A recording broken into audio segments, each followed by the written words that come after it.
Many ladies don't know what menstrual cycle is, let alone how to calculate it. Knowing your ovulation period is very important because it will enable you to know when you're ovulating. It will also make you to know when you are safe to meet a man so that you will not get pregnant. But most essentially, it is very important for married couples, especially those women that are longing to get pregnant, to know their menstrual cycle because it will help them to know when they are ovulating. The menstrual cycle is a complex cycle that controls the female hormones and regulates regular periods. Now, a lot of ladies feel that when they see their periods on the 10th of June, for instance, their next period is supposed to be on the 10th of July. Then if peradventure you see it on the 5th of July instead of the 10th you were expecting to see it, you feel there is an irregularity in your period. So you now program your mind that your menstrual period has to come in a particular date in a particular month. Like it has to be the same date every month. Every 10th of every month, I'm supposed to see my period, but it doesn't work that way.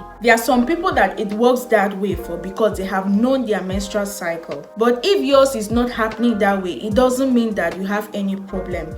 All you need to do is just to know how to calculate your menstrual cycle, to know the number of your cycle. Some women mistake menstrual cycle to the days of menstruation. When you get to ask them, how many days is your menstrual cycle? You hear 4 days, 3 days, sometimes I menstruate 5 days. That is not menstrual cycle. Like I said earlier, if you don't know your menstrual cycle, you will not know when you are ovulating. So listen attentively.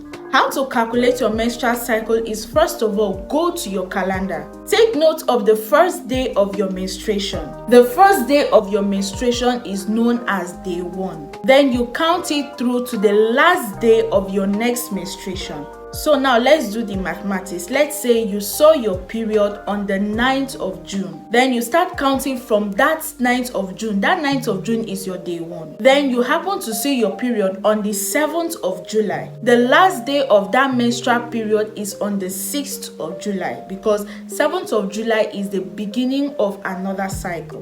When you count your day 1 from that 9th of June to the 6th of July, you will see that it is 28 days. So menstrual cycle is calculated from the first day of your menstruation to the last day of the beginning of another menstruation. So when you succeed in counting from the first day of your menstruation down, you keep counting, maybe today you start menstruating, that counting ends yesterday.